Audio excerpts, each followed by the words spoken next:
tardes, ¿cómo están? Esperamos que bien, como siempre les decimos, cuidándose y cuidando a los suyos, a sus familiares, a las personas cercanas, porque en este momento es lo primordial, ¿verdad? Nuevamente nos encontramos aquí haciendo el video al tema 4 del libro de Luigi, Por sus frutos los reconocerán. Y el tema de hoy es Santiago el Menor, hermano de Jesús y el justo, ¿verdad? Entonces, este encuentro trajo algunas dudas, reacciones, sí. Miren, pero lo primero que hay que tener en cuenta es, y queremos dejarlo claro, es que Luigi se está basando en los textos bíblicos, no en su criterio propio, sino en los textos bíblicos. Y luego él aclara, ¿verdad? Las situaciones, ¿verdad? Entonces, y lo vamos a ir viendo según las preguntas. Pero lo que les queremos pedir de corazón es que no lo tomen a nivel personal, ¿verdad? Como siempre les decimos, recordarles de nuevo, antes de contestar las preguntas, lean por favor el encuentro completo, porque muchas veces las respuestas de las preguntas no están en un solo párrafo. Hay que buscar en otros párrafos para complementar la pregunta, ¿verdad? Y eso es muy importante. Y otra cosa es no esperar que las preguntas estén en orden, porque muchas veces puede que las preguntas estén en desorden, ¿verdad? No llevan un orden definido.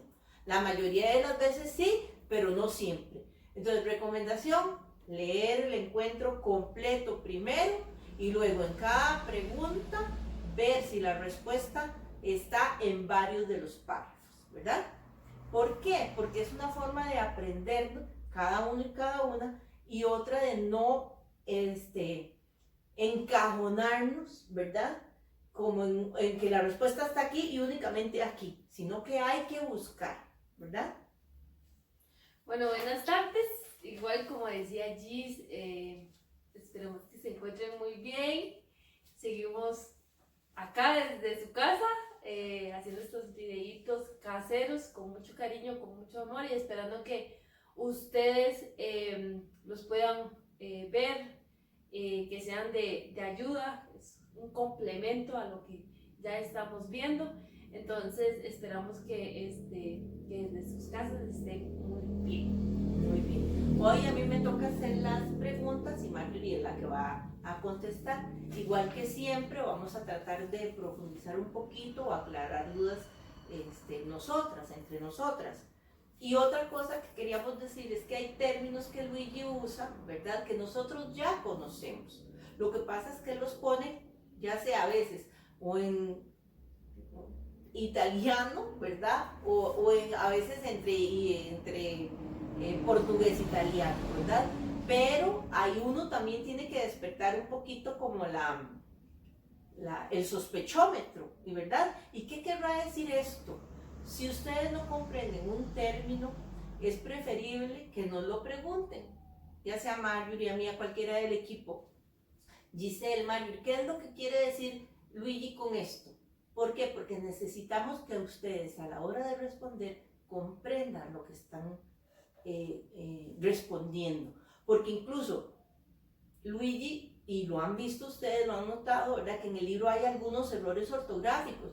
Y muchos a la hora de responder incluso copian los errores ortográficos, ¿verdad? Entonces, ¿qué nos dice esto? Que estamos respondiendo sin comprender. Y ese no es el objetivo. El objetivo es responder y comprender, ¿verdad? Y este encuentro es muy importante porque se va a complementar con el tema que sigue, que es el tema 5. Y hay algo muy importante que va siempre a estar presente en todas las comunidades cristianas, porque fue un punto clave, ¿verdad? Y recordemos que fue el concilio de Yamnia, ¿verdad? Que a partir de la destrucción del templo, los fariseos hicieron una asamblea para fortalecer o tratar de fortalecer su identidad porque habían perdido el templo, que era uno de los pilares. Entonces se hicieron estrictos con la ley. Esto tenemos que tenerlo presente porque afectó a todas las comunidades, excepto a la de Marcos. Pero de ahí en adelante afectó a todas las comunidades, a las primeras comunidades, y fue lo que marcó la división entre los judíos y los judíos cristianos. Y eso tenemos que tenerlo siempre presente en todos los evangelios que veamos. Siempre que hablemos, incluso en Hechos de los Apóstoles, ¿verdad? Porque también es parte del Evangelio de Lucas o del libro de Lucas. Entonces, esto es importantísimo. Hoy vamos a tocar este tema y con el próximo encuentro se va a complementar. Entonces, vamos a iniciar con la pregunta número 1 que dice así: ¿quiénes y en qué lugar se funda la comunidad llamada cristianos? ¿Y cuáles son los nuevos personajes que surgen? A partir de los años 40, la comunidad de Jerusalén ya está bastante estructurada. Tiene un consejo de ancianos, lo encontramos en Hechos, en el capítulo 11, versículo 30, que le garantiza una estabilidad interna y permite a Pedro salir de la ciudad. Los helenistas cristianos que se habían dispersado después de la muerte de Esteban, pasando por Fenicia, llegan a Antioquía, donde fundan una comunidad de seguidores de Jesús, que por primera vez son llamados cristianos. En Hechos 11, del 19 al 26 lo encontramos. Antioquía se transforma en el centro más importante de los orígenes cristianos, desde donde sale la gran expansión cristiana para Occidente. Los personajes que surgen son Bernabé y Pablo de Tarso, Simeón, Lucio, Marcos, y aquí queríamos hacerles una aclaración en cuanto a Manaén o Manaén con H. Este nombre lo vamos a encontrar en Hechos, en el capítulo 13, versículo 1. En el PDF que nosotros les enviamos sale Hechos 3, capítulo 1, ahí fue un dedazo. No es capítulo 3, es capítulo 13. Entonces lo van a encontrar en sus Biblias con una J o con una H, depende de la versión también, para que sepan. Y otros personajes nuevos que marcarán la evolución sucesiva de la nueva fe en dirección al centro del Imperio Romano. Ok, entonces, ¿verdad? Recordar eso que dice Marjorie. A veces hay nombres que se escriben diferente o aparecen diferentes según la versión de Biblia que tengamos. Este caso de Manaén es uno de ellos, por eso Marjorie está haciendo la aclaración. Puede aparecer como está escrito aquí en el encuentro, que es Manaén, o puede aparecer con H intercalada, que se pronuncia Manajén o Manaén también, ¿verdad? O puede aparecer con J incluso, pero todo significa lo mismo, es el mismo nombre. Ok, entonces continuamos con la pregunta número 2. ¿Qué referencias se menciona para indicar que Santiago es un personaje clave de la comunidad de Jerusalén? Sé que Santiago aparece por primera vez a partir del capítulo 12 de Hechos de los Apóstoles. Es un personaje que por 20 años será la referencia de la comunidad de Jerusalén. Y vamos a hacer aquí una aclaración. No debe confundirse con Santiago, el hijo mayor de Zebedeo y hermano de Juan, que acaba de ser asesinado, conocidos como los hijos del trueno. Este Santiago menor es hijo de María, según las citas bíblicas de Marcos en el capítulo 15, 40 y Lucas 24, 10, y hermano de Jesús, según lo narran varios textos también, Marcos 6, 3 y Mateo 13, 55. Santiago es el personaje clave de la comunidad de Jerusalén entre los años 40 y 60. Esto se sabe por varias referencias de Pablo. En 1 Corintios capítulo 15 del 6 al 7 nos dice que Jesús resucitado apareció a Cefas, a los 12, a más de 500 hermanos y a Santiago, y después a todos los apóstoles, y por último también a Pablo. En otra referencia en Gálatas 1:19, Pablo cuenta que cuando fue a Jerusalén no vio a ninguno de los apóstoles, solamente a Santiago, el hermano del Señor. En Gálatas 2:9 Santiago es nombrado junto con Pedro y Juan como las columnas, destacando su lugar de preeminencia en la iglesia de Jerusalén, después que Pedro y Juan salieron de escena. En Gálatas 2:12 se confirma la autoridad de Santiago, que envía a personas de su confianza a Antioquía para examinar la apertura de la iglesia a los gentiles, llegando a amedrentar a Pedro, a otros y al mismo Bernabé, que de repente se alejan de los gentiles. Esta actitud fue tachada de falsedad por Pablo, Gálatas 2, del 11 al 14. Santiago es nombrado también en otros documentos extrabíblicos que revelan su inmenso carisma y autoridad. Y entonces, con esto que acaba de explicar Marjorie, vemos claramente la división que había entre los mismos discípulos o seguidores de Jesús. Unos a favor, ¿verdad?, de sus ritos cristianos, judíos, de sus costumbres, como el mismo Pedro. Pedro todavía estaba creyendo que, y él tuvo un proceso, lo vimos en el encuentro pasado, ¿verdad? Pero hubo momentos en ese proceso donde Pedro creía que para hacerse cristiano había que pasar primero por ritos judíos, como la circuncisión y la purificación de los alimentos, ¿verdad? Y aquí lo tenemos muy claro. Pablo no piensa así, Pablo está abierto a los gentiles, igual que Santiago, ¿verdad? Y ese fue uno de los conflictos que tienen entre los diferentes grupos, aunque todos sean judíos, ¿verdad? Exacto. Y vemos también, ¿verdad? Perdón, Gis, que para que en nuestras casitas, porfis, aunque sale en el documento que les enviamos de cada encuentro, verifiquen las citas bíblicas de donde se hace referencia o se menciona la aparición de Santiago. Por aquí por tiempo no lo podemos hacer. Exactamente, pero es bueno que ustedes profundicen, ¿verdad? Esa es la idea. Ok, vamos con la tercera pregunta que dice: ¿cuál es el parentesco de Santiago con Jesús? Y explique. Y he aquí una de las preguntas que trajo controversia y es lo que queremos aclarar, ¿verdad? Que ya lo dijimos al principio del encuentro. Exacto. Ok, entonces vamos a leer la respuesta de esta. Dice: Santiago, el menor, entre comillas, es hijo de María. Entre paréntesis, en los textos donde hace mención esto, ¿verdad? Marcos 15:40 y Lucas 24:10. Y hermano de Jesús, según la expresión de varios textos, Marcos 6:3 y Mateo 13:55.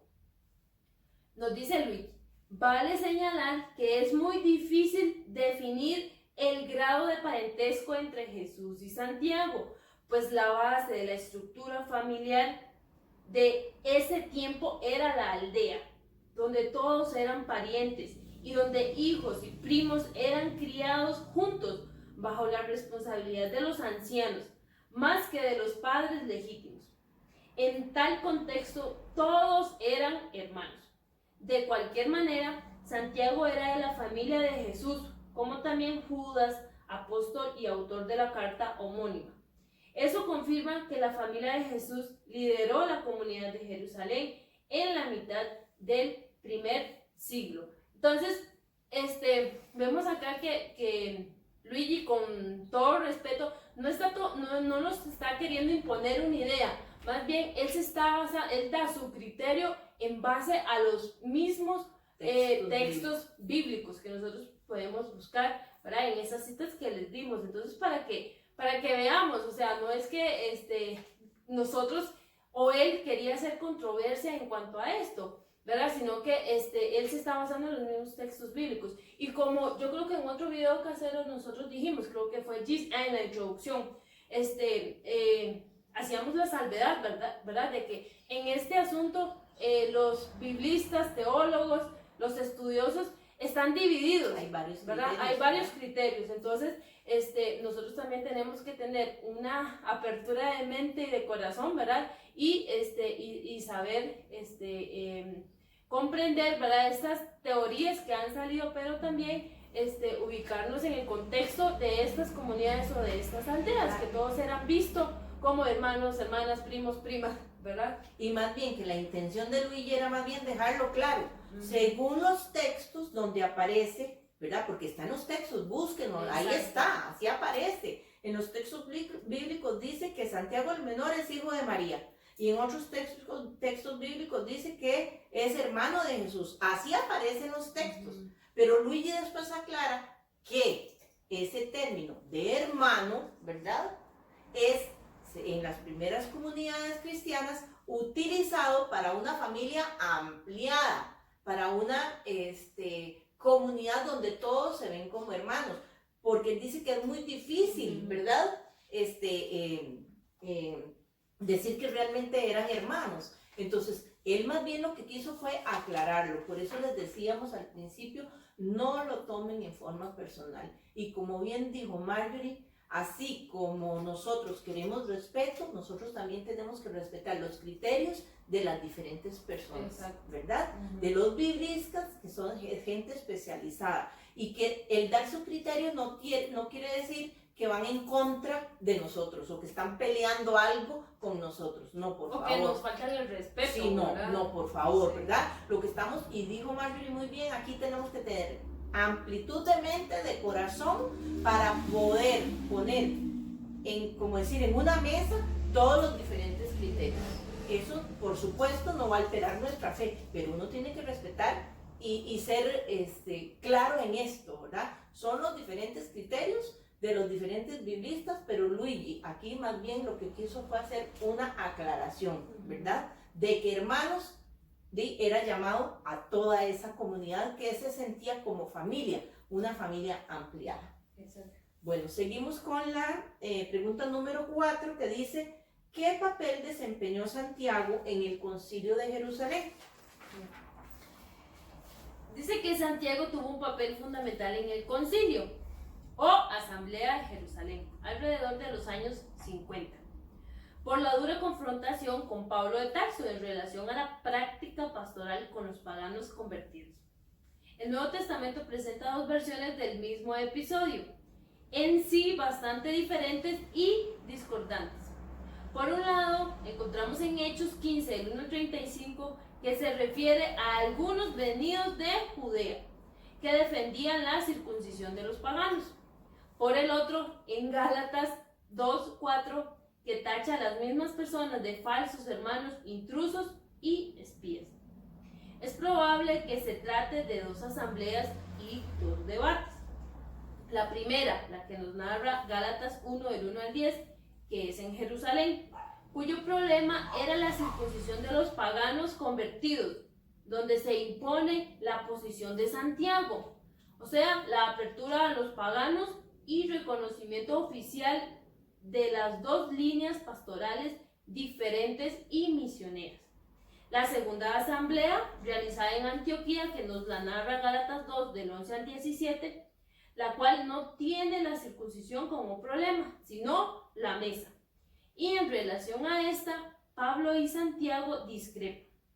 Sin entrar a explicar quién tenía razón, el texto es importante porque revela una tensión creciente entre Santiago y Pablo sobre la línea que se debía adoptar en relación a la conversión de los paganos.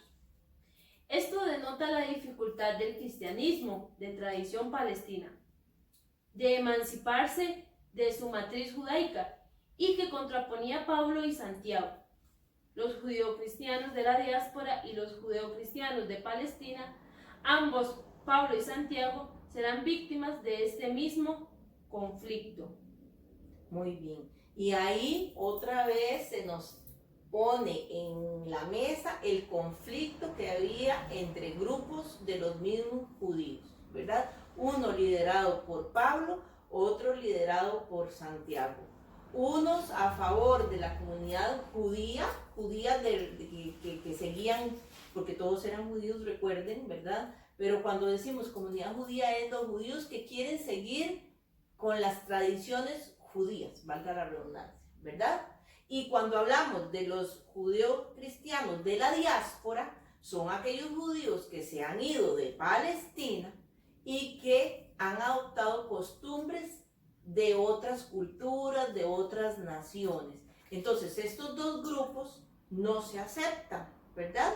Porque para los judíos que se quedan en Palestina, ellos sienten que estos judíos que se fueron al extranjero y que han adoptado estas costumbres son como paganos, como traidores, ¿verdad? Entonces, por eso hay un conflicto, por eso yo les decía que tenemos que tener esto presente, porque este conflicto va a estar presente en todas las primeras comunidades de Mateo, de Lucas y de Juan, ¿verdad? Entonces, quería también aclarar que esta respuesta de esta pregunta había que buscar en varios párrafos para completar la respuesta. Este es un ejemplo, ¿verdad? Entonces, muchos de ustedes se quedaron solo en una primera parte. ¿Por qué? Porque no buscaron en los otros párrafos complementar la respuesta. Entonces, esta es una de las preguntas que sirve como ejemplo de que hay que buscar en los otros párrafos, porque puede que la respuesta se amplíe más adelante, ¿verdad? Gis, y lo que vos estás diciendo, que nosotros le agregamos para ampliar, ¿verdad?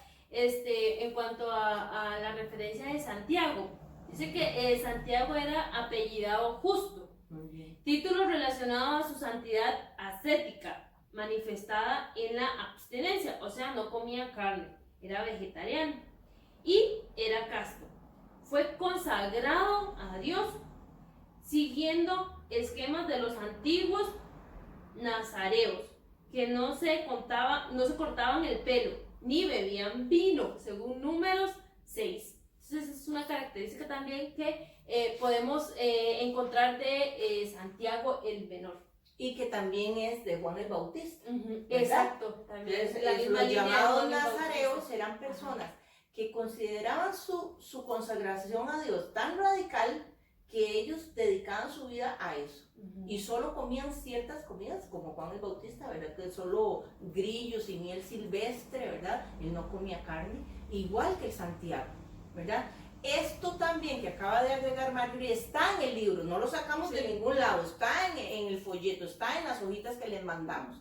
Lo que pasa es que había que rebuscar en los párrafos, ¿verdad? Entonces, para que lo tomen en cuenta en los futuros encuentros, por favor. Bueno, entonces nos vamos ya a la pregunta número 5, que dice, ¿de dónde venía la autoridad de Santiago? ¿Y qué provocó esta autoridad entre el Sanedrín y los simpatizantes de Santiago? La autoridad de Santiago venía de su proximidad de Jesús, o sea, hermano, de su justicia y santidad y del gran respeto que gozaba entre el pueblo judío y sus jefes, muchos de los cuales simpatizaban por el cristianismo, aún considerado una simple secta judía. Eso generó una creciente hostilidad de las autoridades judías, encabezadas por los saduceos, que buscaban detener la rápida expansión de la secta de los nazarenos. La ocasión oportuna se presentó en el año 62, cuando el sumo sacerdote Ananías reunió a los jueces del Sanedrín, trayendo a ellos cierto hombre llamado Santiago, hermano de Jesús, llamado el Cristo, entre otros. Lo acusó de transgresión de la ley y determinó que fuese apedreado. Ese hecho ofendió a los habitantes de la ciudad, que eran considerados justos y observantes de la ley. Esas personas ofendidas debieron ser los secuaces de Santiago, los judeocristianos de Jerusalén y otros simpatizantes fariseos. Sus reclamaciones al rey y al nuevo gobernador romano lograron la destitución del sumo sacerdote de una de las familias saduceas más importantes de Jerusalén. La familia de Anás, que ya había producido 8 sumos sacerdotes desde el año 6 hasta el 66 después de Cristo, Anás con 5 hijos y un yerno y un nieto. Este tipo de relatos revelan la importancia de la figura de Santiago dentro del judaísmo de Palestina.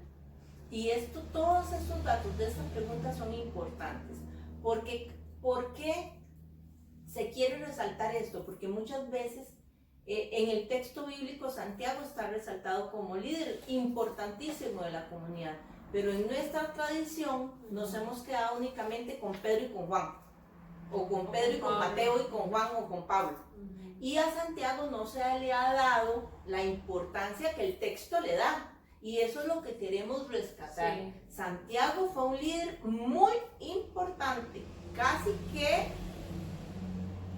en la misma línea de Pedro, ¿verdad? Se podría decir. Entonces, por eso es que hemos querido, bueno, Luigi ha querido profundizar y nosotros, por supuesto, también, ¿verdad? Para poder rescatar personajes que muchas veces fueron líderes en las primeras comunidades, pero con el paso del tiempo han sido relegados. Muy bien. Entonces ya vamos con la pregunta número 6 que dice, ¿cuál es el legado de Santiago y cuál fue una de las consecuencias de su muerte? El legado de Santiago es la centralidad de la cuestión de la ética, una ética radical y diferente del nuevo grupo religioso, que le da legitimación, identidad y le trae también rechazo y persecución, con la eliminación física de sus jefes. La trágica muerte de Santiago es la premisa de un conflicto que en la segunda mitad del primer siglo, con la llegada del fariseísmo formativo, asumirá proporciones mucho mayores y llevará a la separación definitiva del cristianismo del judaísmo y a la excomunión recíproca. El Evangelio de Mateo nos ofrece un cuadro detallado de este desarrollo posterior.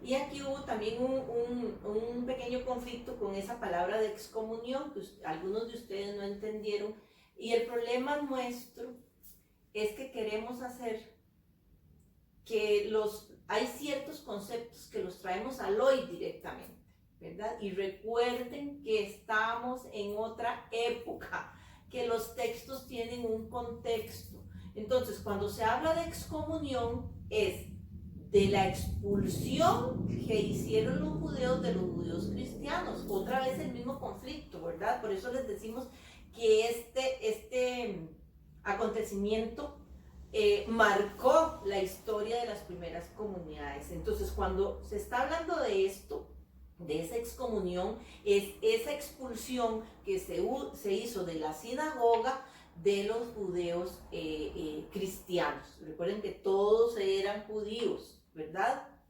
Pero solo que hubo un grupo de judíos que eligió o se sintió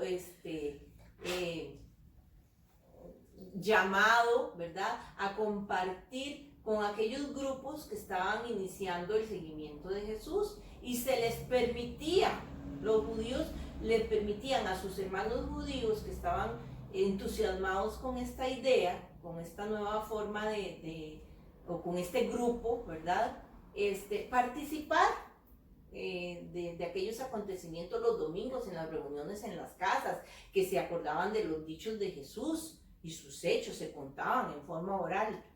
Y eso se permitía, ¿verdad? Y después estas personas iban al sábado, participaban del culto y no había problema. Pero una vez que se destruye Jerusalén, que se destruye el templo, esta buena relación se acaba. Y los fariseos hacen una asamblea, otra vez vamos a repetir porque tenemos que aprenderlo, en Yamnia. ¿Para qué? Para fortalecerse a través de la ley, porque ya el templo no existía. Entonces se hacen tan radicales con la ley que le dicen a sus hermanos judíos también, pero que están participando en aquellas asambleas en las casas, que deben de tomar una decisión. O siguen el camino del seguimiento de Jesús, o se devuelven a su comunidad judía sin poder participar más de esas reuniones, ¿verdad? Y es que esto iba más allá, no solo era el no poder participar en la sinagoga, era que eran excluidos de todo, de la familia, de las herencias, de todo en absoluto. O sea, ellos ya no podían seguir diciendo que eran judíos, no, partían de cero y tenían que empezar de una comunidad que estaba siendo perseguida, que no tenía un norte definido, que no tenía seguridades, porque más bien estaban por matarla, estaban asediada. Entonces estos judíos que decidieron seguir el camino de Jesús, siempre se los hemos dicho, fueron judíos muy valientes y gracias a ellos estamos nosotros aquí hoy, creyendo en ese Jesús. Si no, aquello se hubiese convertido en una secta y ahí muere, ¿verdad? Entonces, tenemos que tener esto bien claro, por favor, y por eso nosotras nunca nos vamos a cansar de estarlo repitiendo. Y esto se va a ampliar en el encuentro número 5, ¿verdad? Y todo está relacionado. Ok, entonces seguimos ahora ya con la preguntita última, que es la 7. ¿Cómo afecta la guerra contra Roma al movimiento judeocristiano? El movimiento judeocristiano de Jesús, localizado en Palestina, se esparce para Siria, debido a la guerra contra Roma, en el año 67-70 después de Cristo. Poco a poco empieza a revelar una identidad bien definida, que lo va a diferenciar del judaísmo oficial. Una ética radical, un fuerte carácter comunitario centrado en la solidaridad entre las personas, una fuerte dimensión escatológica, por lo menos en el comienzo, y sobre todo en el acento mesiánico de la figura de Jesús, verdadero intérprete de la ley y mediador entre lo divino y lo humano. En este proceso hermenéutico, la figura prominente del judeocristianismo fue, sin lugar a dudas, la de Santiago el Menor, el justo, el hijo de José y de María, el hermano de Jesús. ¿Verdad? Entonces, bueno, yo creo que ya con esto queda un poquito más claro el encuentro número 4, ¿verdad? Sí, 4. El encuentro número 4, esperemos se les hayan aclarado las dudas o ampliado un poquito más las respuestas. La idea de estos videos es que ustedes puedan tener cada vez más claro el panorama de las primeras comunidades. No olvidarnos que estos textos fueron escritos en un contexto, en una cultura determinada, con conflictos determinados, y que cuando se escribió ellos no estaban pensando en nosotros hoy, jamás, ni idea tenían. Entonces por eso nosotros tenemos y nosotras tenemos que hacer un esfuerzo para poder comprender su realidad y su cultura y sus costumbres, y no traer el texto al hoy, porque ese es el peor error. Y por eso las confusiones, y por eso a veces hasta incluso nos sentimos ofendidos con ciertos comentarios. Entonces, les volvemos a repetir: apertura de mente, apertura de corazón, diálogo, recordar que aquello es un contexto y que no lo podemos traer al hoy inmediatamente, ¿verdad? Nosotras nunca nos vamos a cansar de estar repite y repite lo mismo. Y esto del concilio de Yamnia, ya lo vimos, se va a ampliar en el encuentro número 5, y cuando nosotros hagamos el video casero, pues vamos a profundizar un poquito. Esperamos de corazón que esto les sirva para ir profundizando en la comunidad de Mateo, y sobre todo el ir tomando todo esto que vamos aprendiendo para convertirnos en mejores personas, en mejores cristianos, abiertos al diálogo, no encerrados como si fuéramos una secta católica, ¿verdad? Porque de eso no se trata. No se trata de pelear con los hermanos que piensan diferente, al contrario, se trata de unirnos como hermanos aunque pensemos diferentes, recordar que somos hijos e hijas de un mismo Dios, y que en el plan de Dios, en el proyecto de Dios, lo que Dios menos quiere es que nos dividamos, sino que estemos unidos y respetemos las ideas de otras personas, así como nosotros queremos y nosotras queremos que se nos respete, ¿verdad? Entonces, si Dios quiere, nos vemos en el próximo videito. Cuídense mucho, por favor, hagan caso a las medidas que se nos piden, porque vamos muy lentamente, parece que esto va para largo, y entonces la única forma de contrarrestar es cuidándonos y siendo obedientes a las peticiones que nos hace el ministro de Salud. Que estén bien, buenas tardes, Dios los acompañe, nos vemos. Nos vemos.